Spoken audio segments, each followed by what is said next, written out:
decía, no me siento en paz, no me siento en paz, todavía siento que Dios quiere algo más. Entonces me voy a levantar temprano, voy a ver qué quiere Dios y ojalá que no me cambie tanto el mensaje, porque no he estudiado más para algo nuevo desde la mañana hasta el mediodía. ¿Cuánto voy a alcanzar a estudiar? Pero dije, bueno, Señor, ya, cuando tú me enseñas, tú me guías, así que vamos a hacer lo que tú quieras. Y en la mañana, mientras estaba orando, Dios empezó a traer mejor direccionamiento para este mensaje que van a recibir ustedes, pero también vamos a recibir nosotros. Y estamos listos para el mensaje de esta mañana, que se llama: si yo no me he detenido, ¿por qué te detienes tú? Este es el título del mensaje. Si yo no me he detenido, ¿por qué te detienes tú? Y quiero leerle el primer versículo de esta mañana, que está en el libro de Isaías, en el capítulo 14. Solo vamos a leer el versículo 24 y el 27, y dice: el Señor de los ejércitos celestiales hizo este juramento: sucederá tal como yo lo tengo planeado, será tal como lo he decidido. El Señor de los ejércitos celestiales ha hablado.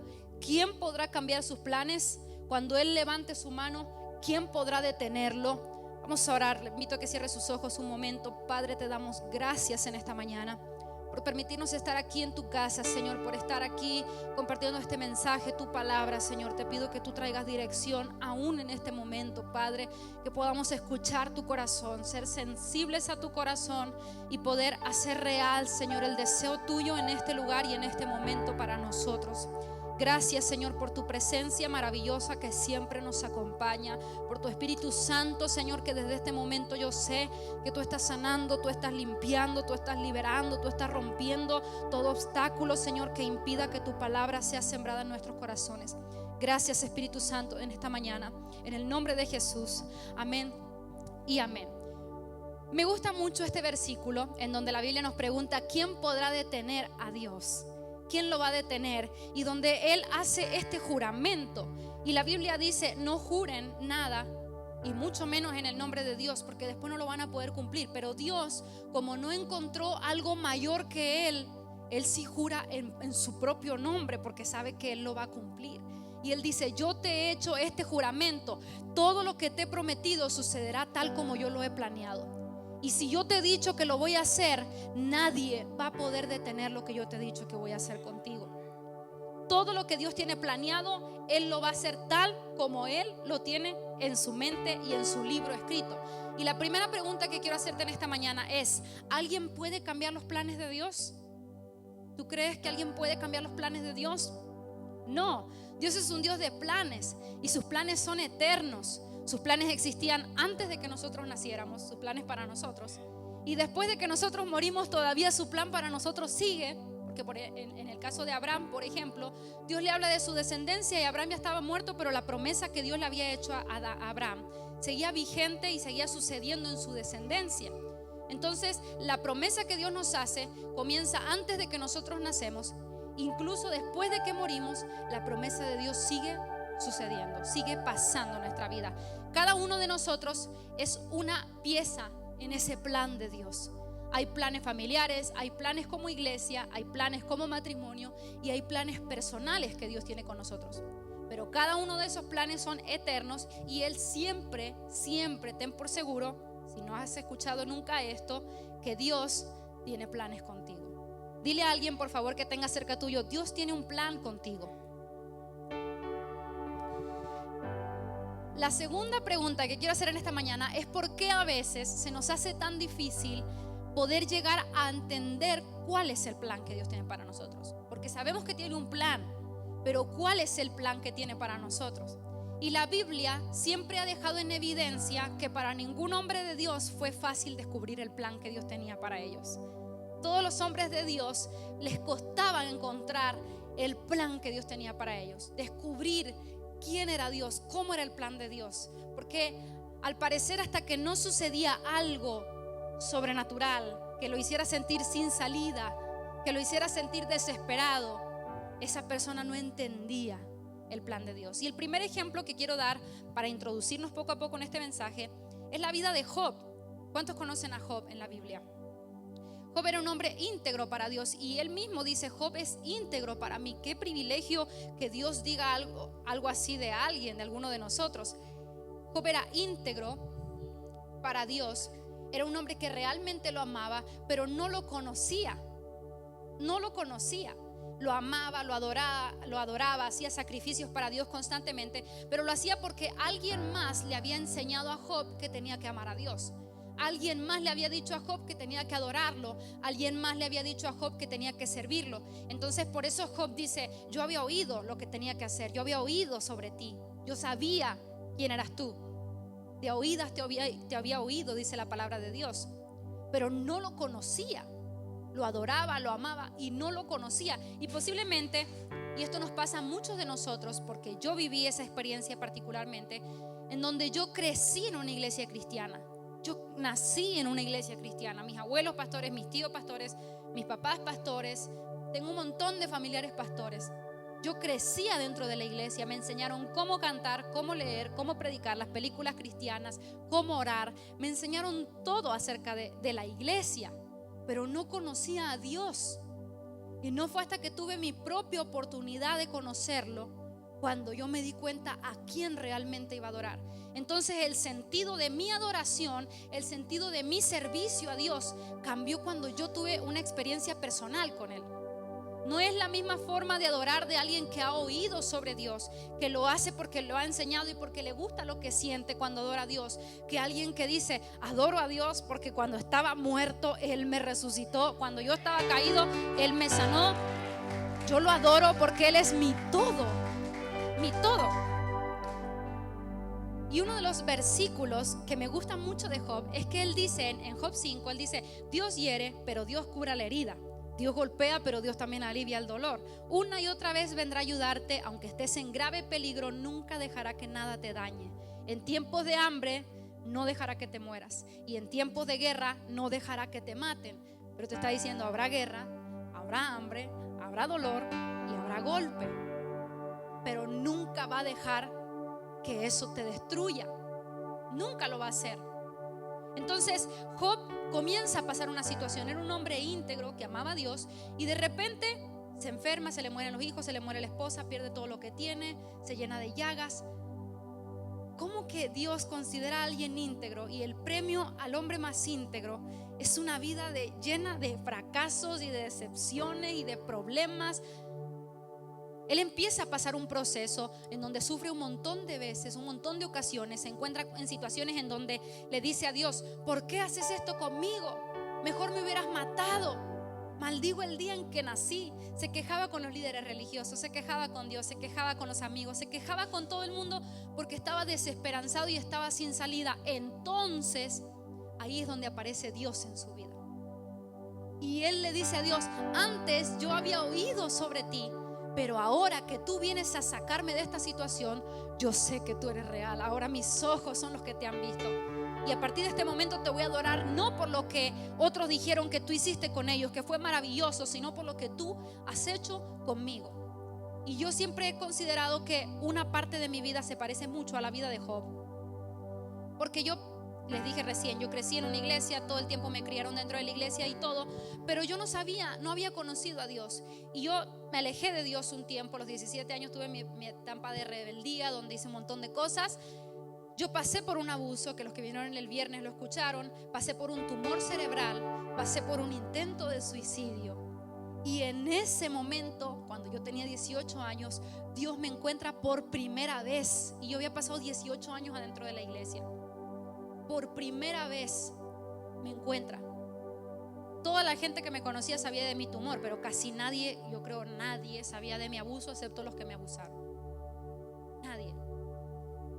Y cuando Dios tiene ese encuentro personal conmigo, y cuando Dios en un instante, que Dios lo va a hacer contigo también en esta mañana, en un solo instante Él me llama aquí adelante, que es una historia que en otro momento les voy a compartir. Y la persona que estaba aquí adelante, que era de otro país, me dice: Dios me mandó a este país, me mandó con tu nombre y la dirección de tu calle para que yo viniera a buscarte a esta iglesia. Imagínense, eso fue impresionante, impresionante. Esa persona llegó a la iglesia. Esa pastora llegó a la iglesia, era una colombiana, y ella me dice: dame las pastillas que están en tu bolsillo para suicidarte. Y nadie sabía que yo me iba a suicidar ese día. Nadie, solamente lo sabía Dios. Él me sana en ese momento de mi depresión. Él me sana de mi dolor. Pero también cuando voy al médico, el médico me dice: Florencia, no sé qué pasó, no sé dónde metiste la cabeza, pero no tenés ningún tumor, no tenés nada. Dios te sanó. Entonces, a partir de ese momento de mi vida, soy cristiana de verdad.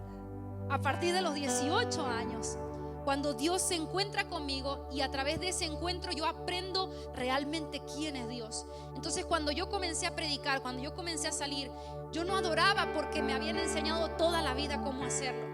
Era porque quería expresarle a la gente: quiero que lo conozcas porque a mí me cambió la vida y yo sé que te la va a cambiar a ti también. Era mi deseo tan grande de que la gente lo conociera. Y entonces empecé a entender el plan de Dios para mí. El plan de Dios para mí, que era muy por encima del plan que yo tenía para mi propia vida. Pero yo en ese momento de mi proceso me pregunté: ¿por qué tú permitiste que me abusaran? ¿Por qué tú permitiste que a mí me detectaran un tumor? ¿Por qué hiciste esto? ¿Por qué hiciste lo otro? Y muchas veces nos hemos preguntado, tal vez te has preguntado en algún momento, ¿por qué Dios permite las cosas malas?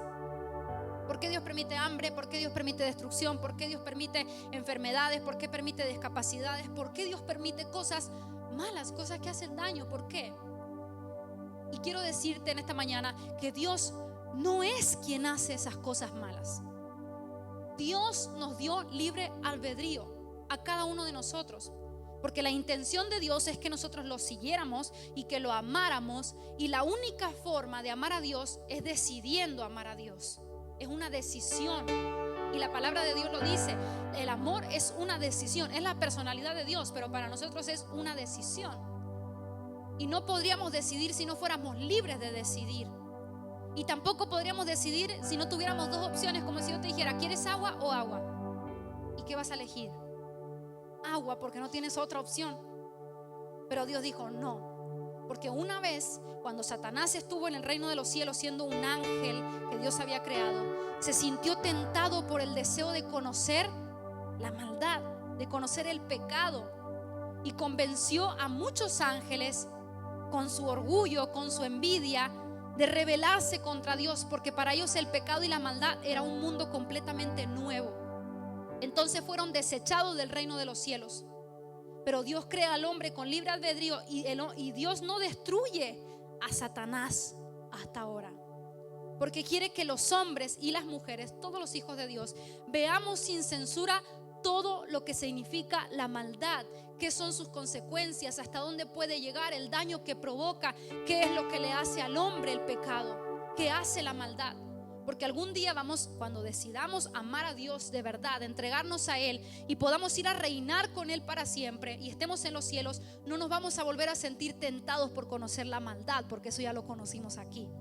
Entonces Dios no podía permitir que pasara dos veces lo mismo. Y Él permite ahora que el hombre conozca la maldad y que conozca la bondad de Dios. Entonces es una decisión que nosotros tenemos que tomar. Yo tengo que decidir servir a Dios, amar a Dios. Él no permite cosas malas, entonces Él solo nos da libre albedrío. Y cada cosa que nosotros hacemos tiene una consecuencia. Y ahora sí quiero comenzar a entrar en esto de no te detengas. Y cada personaje que voy a mencionar ahora es un personaje que llegó a visualizar el plan de Dios, el plan eterno de Dios, pero lo encerraron en una mente terrenal. Un plan eterno sin límites de Dios, encerrado en una mente terrenal. Y ese es otro conflicto, porque tú puedes descubrir el plan que Dios tiene para ti, pero tú mismo puedes ponerle un límite a ese plan. Nadie puede detener los planes de Dios, pero sí podemos limitar lo que Dios quiere hacer en nuestra vida. Cada una de estas personas que te voy a decir descubrió el plan de Dios para su vida, pero lo limitó en lo que Dios quería hacer. El primer personaje que quiero hablar es Elías. Y Elías es un hombre al que Dios elige como profeta, lo levanta como profeta, le da una autoridad tremenda, y un día le dice: vas a ir al palacio del rey Acab, te vas a parar frente a él y le vas a decir que no va a llover hasta que tú digas la palabra. Él se para frente a Acab y le dice: ya no va a llover en todo el país hasta que yo diga la palabra. Imagínense la autoridad que Dios le había dado de controlar el medio ambiente con su palabra, una autoridad tremenda.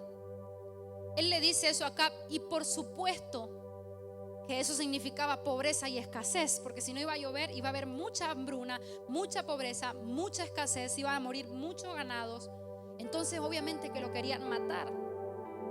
Y eso es un punto interesante, porque cuando Dios te lleva a su plan, a veces ese plan va a hacer que quieran matarte.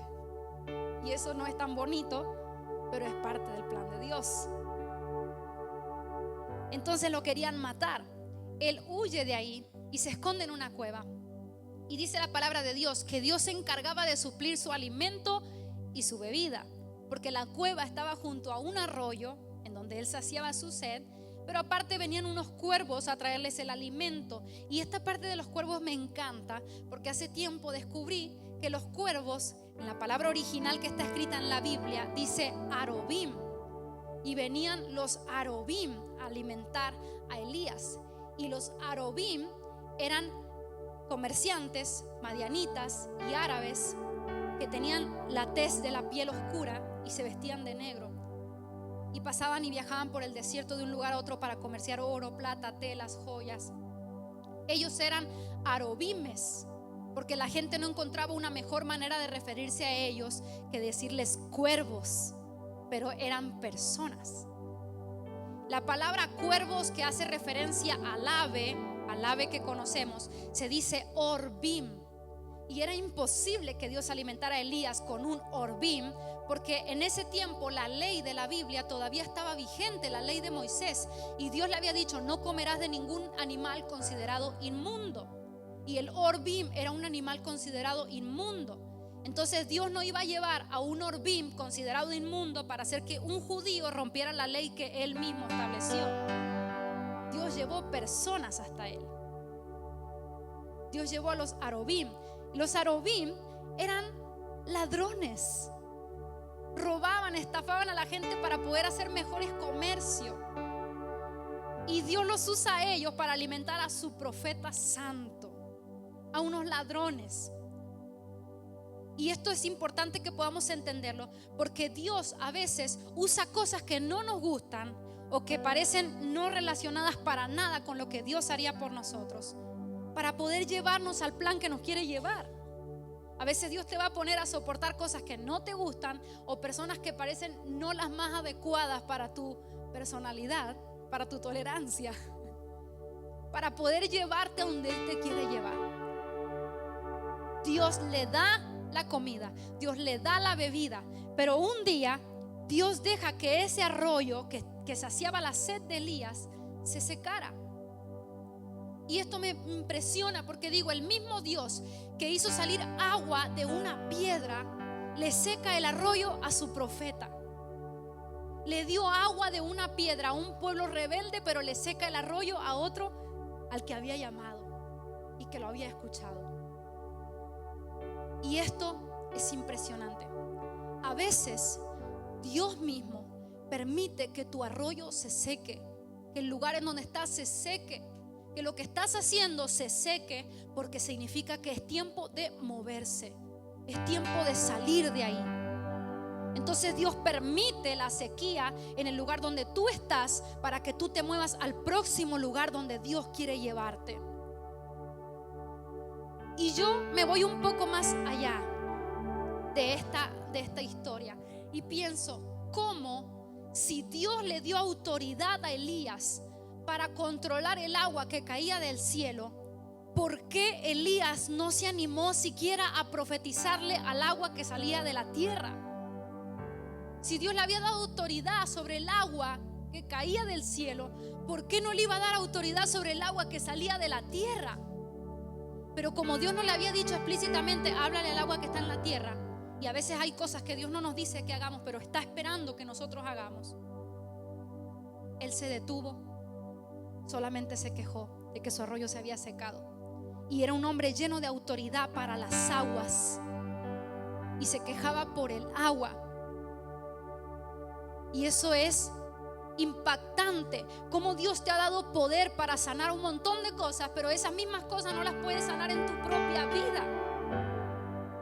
Cómo Dios te usa para liberar a otro de una prisión, pero no puedes abrir el candado que está en la puerta de tu cárcel. Dios le había dado autoridad a ese hombre, y Dios nunca le dijo, pero tienes prohibido usar esa autoridad a tu conveniencia. No, Dios no le había dicho, no lo había limitado. Dios no lo había limitado, pero la mente de Elías sí lo había limitado. Nomás Dios me dijo que lo dijera en el cielo, así que en la tierra no. Y Dios le dijo, el agua va a caer. Fíjense lo que le dijo Dios. El agua va a venir cuando tu boca, ¿qué? Lo proclame. Está hablando de la lluvia, pero Dios no le dijo, nada más estoy hablando de la lluvia. Dijo, el agua va a venir cuando tu boca lo vuelva a proclamar. Pero resulta que la boca de Elías estaba atada por sus pensamientos limitantes que le decían que eso no lo podía hacer él. Entonces se detiene y no dice nada, solo se queja. El arroyo se secó. Y yo me lo imagino a Dios haciendo así. Quiere que haga todo por él, cuando ya le di las herramientas. Tú tienes autoridad. Tienes autoridad. Dios te la ha dado cuando tú te convertiste en su hijo. Dios te dio autoridad. Tienes que usar esa autoridad que Dios te dio para hacer las cosas que a veces tú estás esperando que Dios haga. Y Dios dice, pero ya te equipé, ya te di autoridad, ya te llamé, ya te cogí, ya te dije que estoy contigo, ya te dije que no temas. Y resulta que no te animas, te detienes. Y la pregunta ahora es, si yo no me he detenido, si yo no he parado de hacer lo que hago nunca, ¿por qué tú te detienes? ¿Por qué te detienes a hablarle a las aguas? Solo decidiste moverte. Ok, ¿te quieres mover? Vamos a ir a un mejor lugar. Acá lo alimentaban comerciantes que traían oro, plata. O sea que ellos traían de alguna manera dinero. Y un arroyo entero que era para saciar la sed de Elías. Él no se anima a profetizarle a las aguas que vienen de la tierra. Entonces Dios le dice, vas a ir a un lugar en donde yo ya he dicho que te van a alimentar. Él camina a un lugar y él dice, bueno, me imagino que debe ser una casa de una señora en abundancia, una familia en abundancia que me va a alimentar y me va a dar de comer. Y resulta que Dios lo lleva a una casa que tiene todo menos comida que le sobre. No le sobra comida. Es una viuda que está juntando leñas para hacer su último pedazo de pan y echarse a morir con su hijo. Y Dios lo lleva ahí. Él le dice a esa viuda, la harina y el aceite jamás va a escasear en tu casa. Le está hablando de provisión.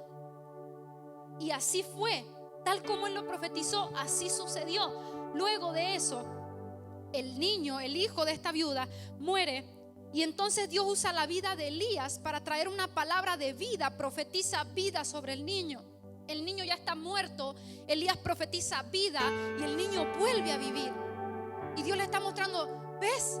Que lo que tú hablas, lo que tú profetizas, sí sucede. ¿Por qué solo lo usas en algunas ocasiones y en otras no?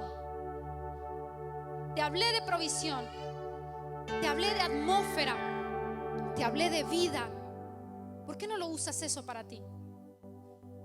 Pero él solo hacía lo que en el momento le tocaba hacer y no hacía más.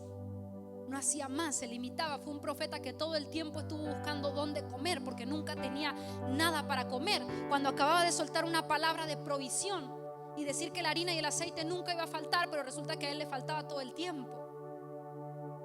Era un hombre lleno de autoridad para desatar cosas para otra persona, pero no podía hacerlo para él mismo porque su mente lo estaba limitando.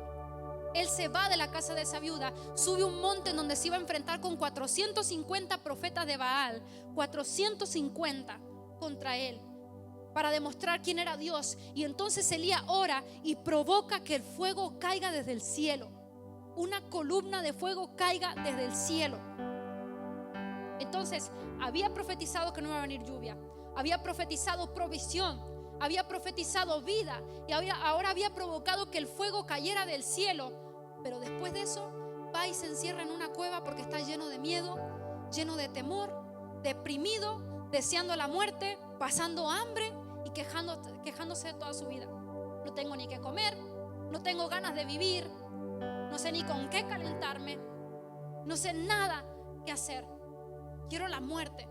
Pero había profetizado provisión, había hecho caer fuego, había profetizado vida.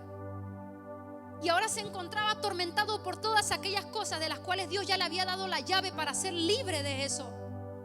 Ya Dios se lo había entregado. Entonces Dios le dice, a ver, párate de ahí, párate enfrente mío. Me lo imagino así como cuando mi mamá me decía, Florencia, ya te quiero acá. Porque mi mamá me dice floppy.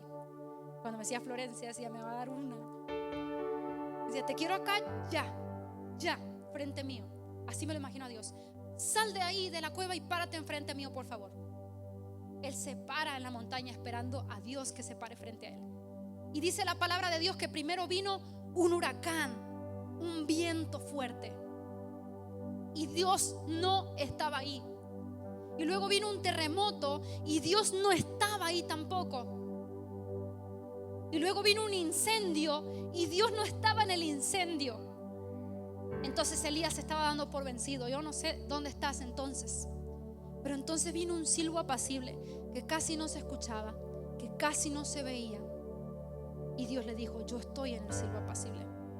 A veces tú quieres que yo sea tan evidente como un terremoto, tan evidente como un huracán, tan evidente como un incendio, pero me estoy portando como un silbo apacible que casi no alcanzas a escuchar, que no alcanzas a ver.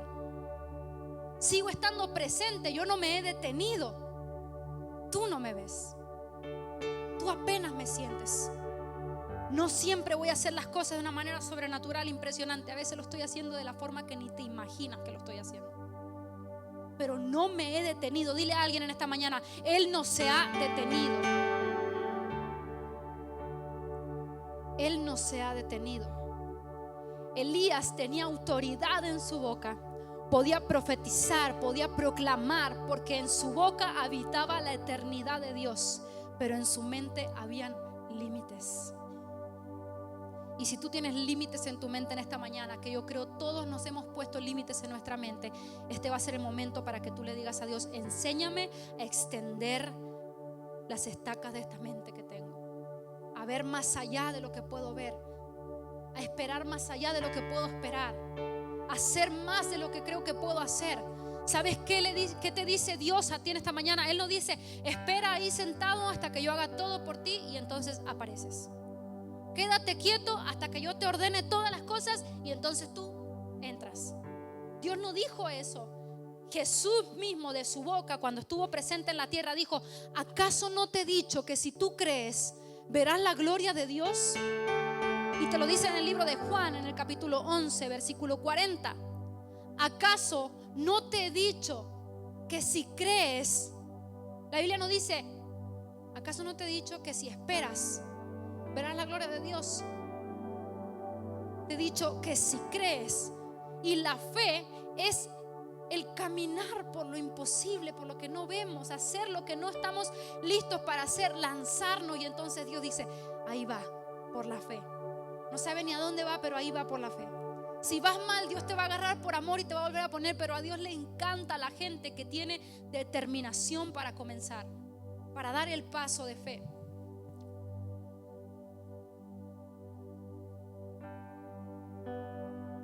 En el libro de Isaías, en el capítulo 41, en el versículo 10, dice: no temas, porque yo estoy contigo. No desmayes, yo soy tu Dios, que te esfuerzo siempre, siempre, no en ocasiones. Siempre te ayudaré y siempre te sustentaré con la diestra de mi justicia. Elías estaba esperando que Dios hiciera algo, y Dios estaba esperando que Elías hiciera algo. Porque cuando Dios te dice que va a estar contigo, Él te dice: yo voy a estar contigo siempre, no en ocasiones. Siempre estaré contigo. La segunda persona de la que quiero hablar hoy es de la viuda y el aceite. La Biblia nos cuenta de una mujer a la que Dios le multiplicó el aceite. Esta historia se encuentra en el libro de Segunda de Reyes, en el capítulo 4. Y dice que esta mujer pierde a su esposo muere y se va y se presenta ante Eliseo, que era un profeta de Dios. Era de hecho el sucesor de Elías. Entonces, cuando se presenta delante de él, le dice: tú sabes que mi esposo te servía y ahora ha muerto, y mis hijos están a punto de llevárselos por una deuda, y yo no tengo ni con qué pagar mis deudas, no tengo nada para hacer. Ayúdame, por favor, ayúdame. Esa mujer estaba esperando que Eliseo, que era un hombre muy rico, porque siempre le llevaban ofrendas por ser un profeta de Dios, y era sucesor de Elías, que era un hombre muy pobre, pero la mentalidad de Eliseo era muy distinta a la de Elías. Había heredado el espíritu de Elías, pero no la mente, gracias a Dios. Entonces hacía cosas tremendas que había heredado, que le habían sido impartidas por ese hombre. Pero Eliseo dijo: yo no voy a pasar hambre, porque yo sirvo a un Dios que siempre provee sobre mi mesa. Yo no me voy a esconder, no voy a tener miedo, porque sé que sus ángeles van conmigo y pelean por mí. Yo no voy a ser así, solo en lo que Dios hace, pero en la mente no. Entonces esa mujer estaba esperando que Eliseo le dijera: toma un poco de la riqueza que tengo y vete a tu casa, paga la deuda y quédate tranquila, yo aquí te soluciono el problema. Dijo Eliseo: no, ese espíritu de Elías no lo quiero aquí, no lo quiero aquí. A ver, ¿qué tienes en tu casa? No, si te estoy diciendo que no tengo nada, no tengo nada en mi casa, por eso vine a pedirte ayuda. Si hubiera tenido la respuesta en mi casa, ¿para qué me presento delante tuyo?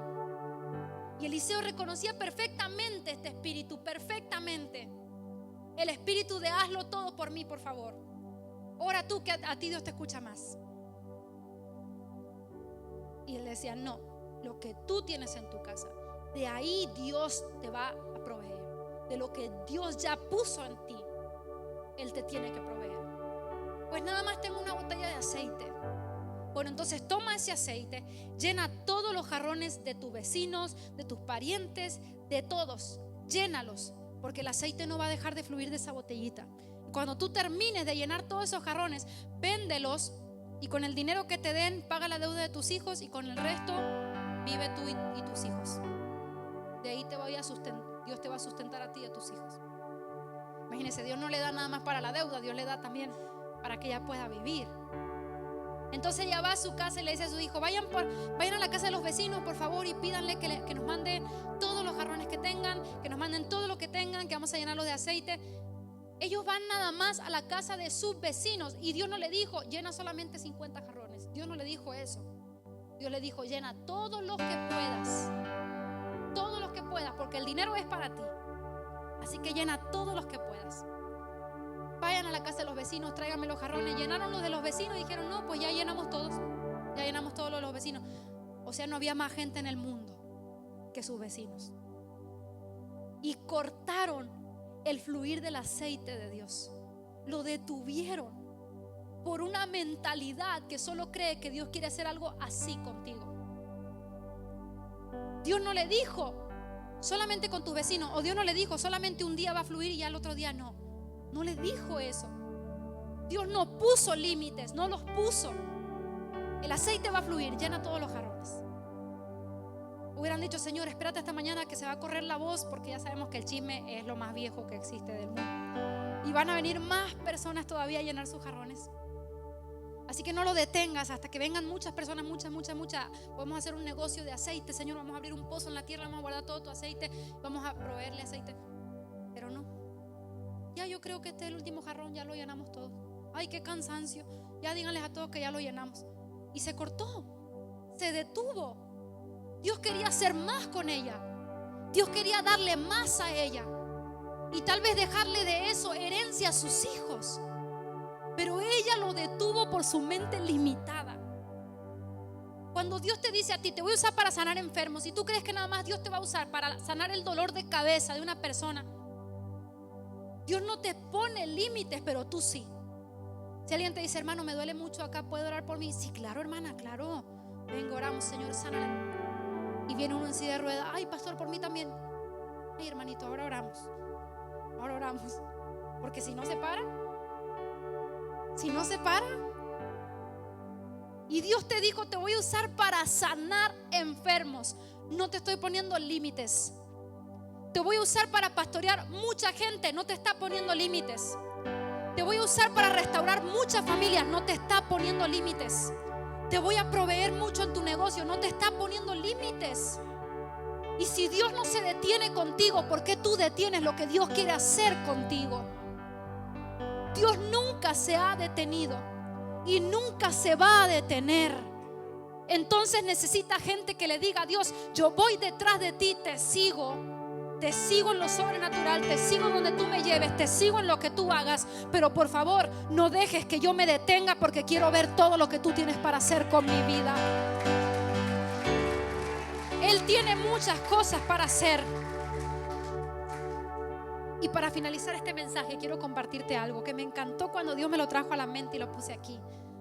Y es el testimonio de mis papás. Mis papás crecieron en una pobreza extrema. Mi mamá fue criada por sus abuelitos, mi papá creció con sus papás, pero mi abuelo tuvo un llamado a ser pastor por Dios. Y mi abuelo le dijo a Dios: yo nunca nunca en mi vida voy a ser pastor, y yo no me voy a ir a esa ciudad donde me querés mandar a pastorear. Yo no. Mi abuelo tenía mucho dinero, el papá de mi papá.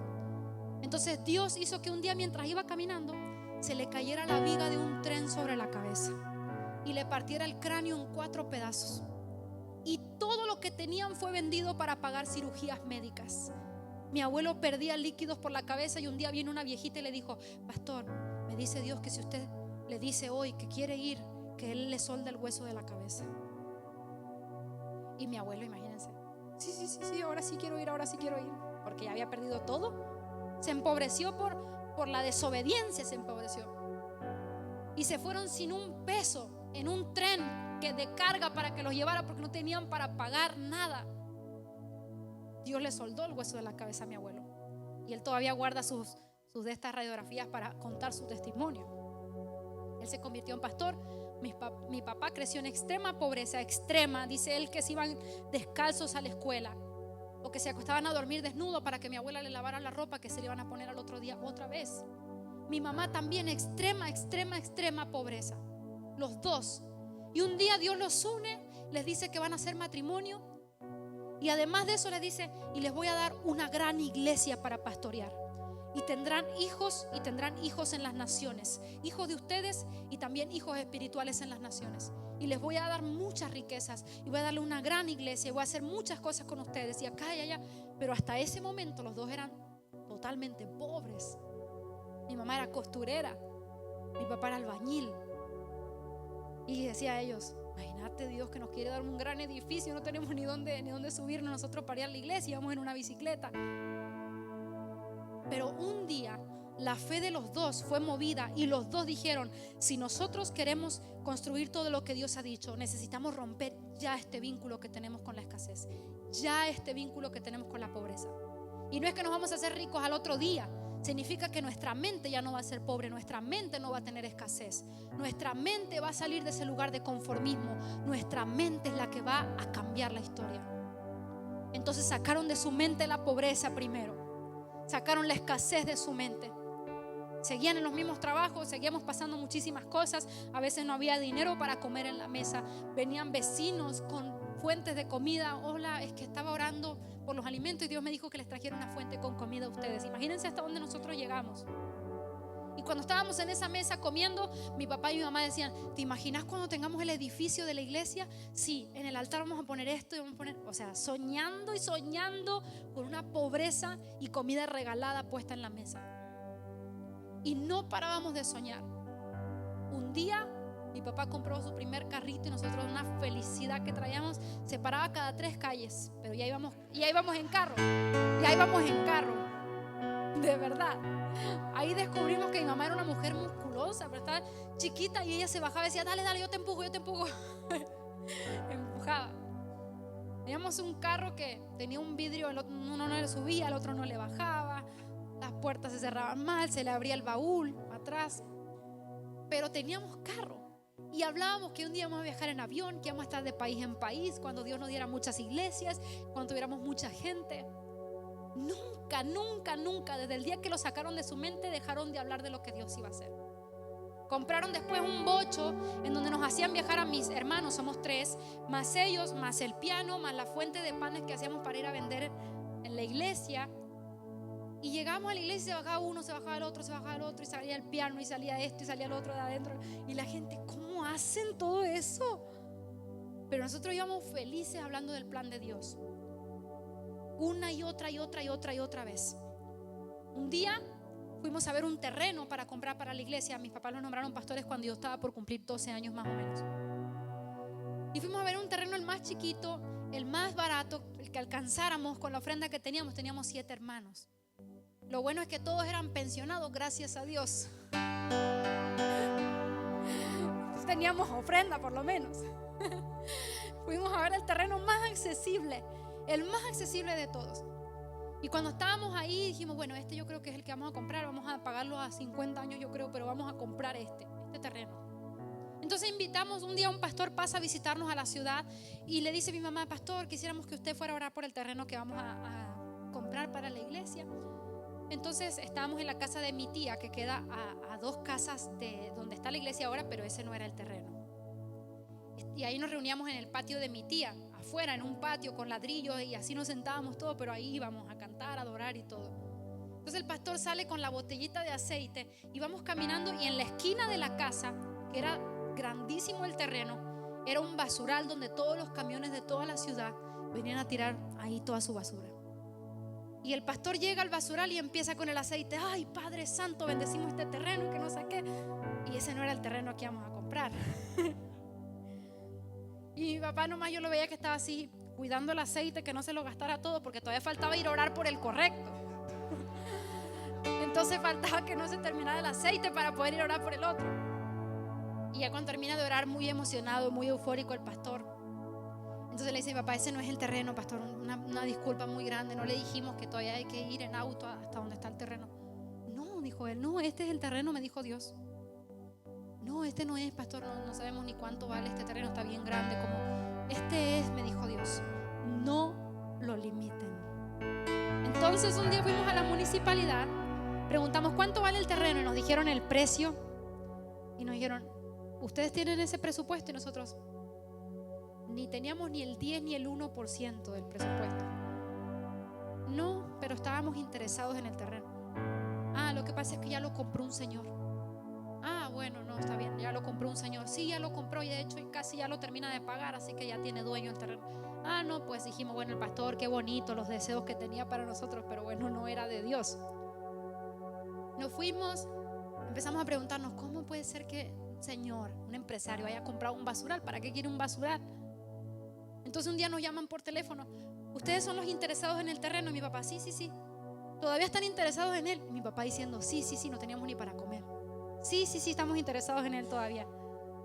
Ah, ok, lo que pasa es que el señor ya casi lo terminó de pagar, pero al último dijo que no lo quiere y que si tienen 200 pesos se los da.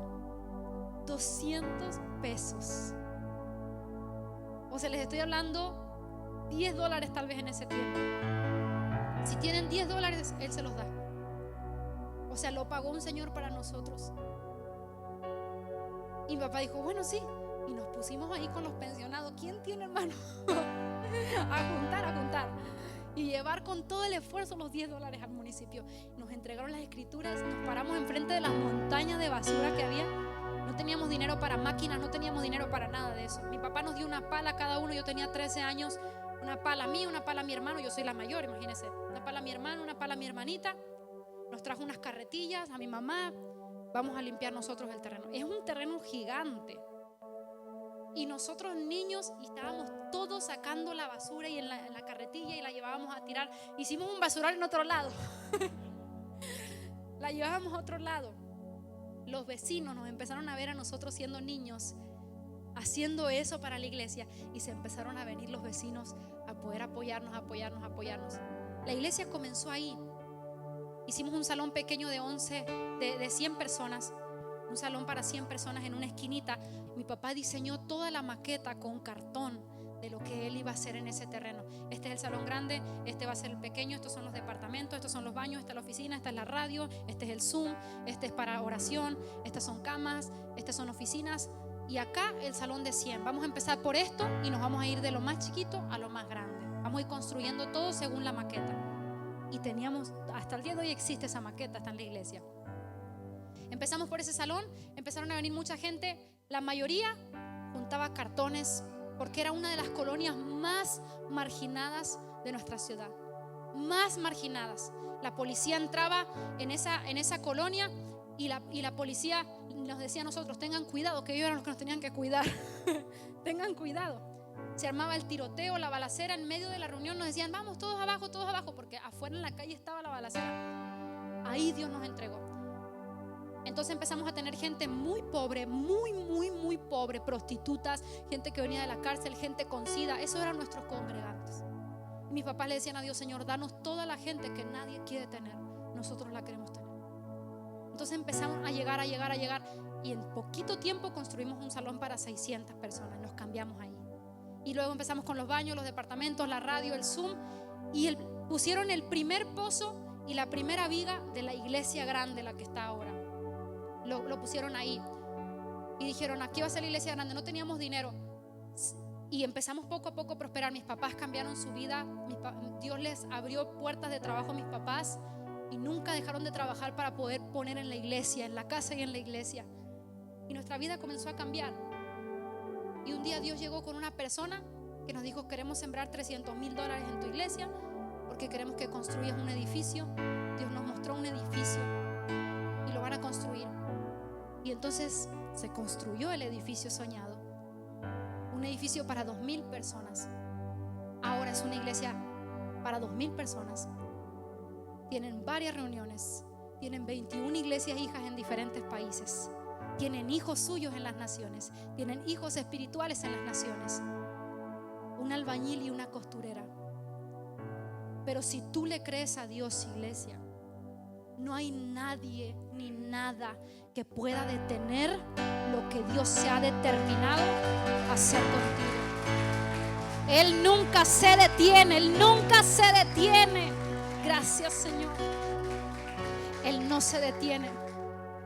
Y es maravilloso que te lo puedo contar desde nuestra propia experiencia. Lo primero que tienes que limpiar es esta mente limitante y dejar que lo que Dios tiene que hacer fluya. Ponte de pie un momento.